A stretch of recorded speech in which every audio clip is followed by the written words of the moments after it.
Le Seigneur soit avec vous.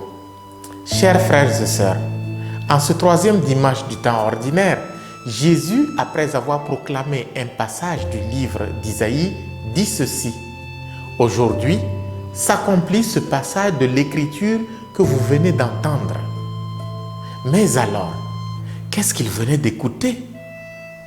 Il venait d'écouter ceci. L'Esprit du Seigneur est sur moi, parce que le Seigneur m'a consacré par l'onction. Il m'a envoyé porter la bonne nouvelle aux pauvres, annoncer aux captifs leur libération et aux aveugles qu'ils retrouveront la vue, remettre en liberté les opprimés, annoncer une année favorable accordée par le Seigneur. Quand Jésus dit « aujourd'hui », non seulement il parlait de l'aujourd'hui de ceux qui l'écoutaient, mais il parle de l'aujourd'hui de tout auditeur de cette parole. Donc, il parle de l'aujourd'hui de nous qui venons de l'écouter. La parole de Dieu a ceci de particulier.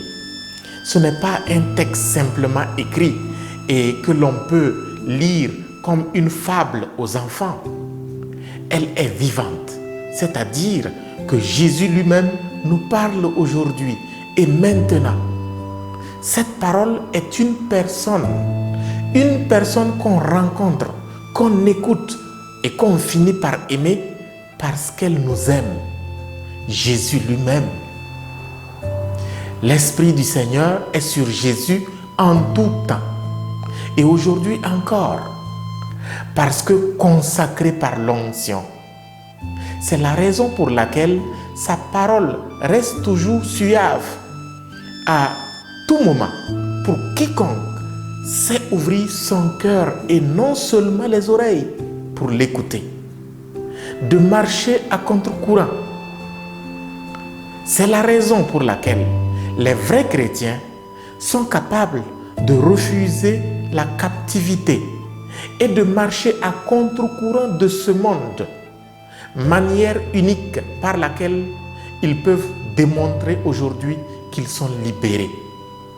C'est également pour cela qu'il y a encore des martyrs, acceptant tout parce qu'ils ont les yeux ouverts par Jésus lui-même et ne craignent absolument plus rien du tout. Pour ceux qui ont compris cette parole-là et la vivent obéissant uniquement à Jésus seul, toute année est une année de grâce. Tout moment est un moment de grâce. En ce temps de pandémie, sommes-nous de ceux qui acceptent que la meilleure solution soit Jésus, celui-là même qui a l'onction du Père? Ne sommes-nous pas captifs de convictions qui n'ont rien à voir avec la puissance de Dieu?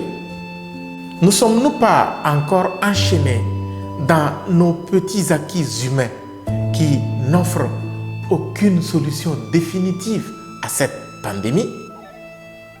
Ne sommes-nous pas restés aveuglés en comptant uniquement sur la science et sur nos seules intelligences humaines?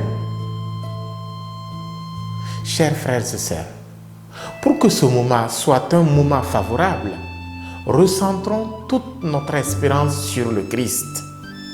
En dehors de lui, nous n'aurons aucune solution à cette pandémie.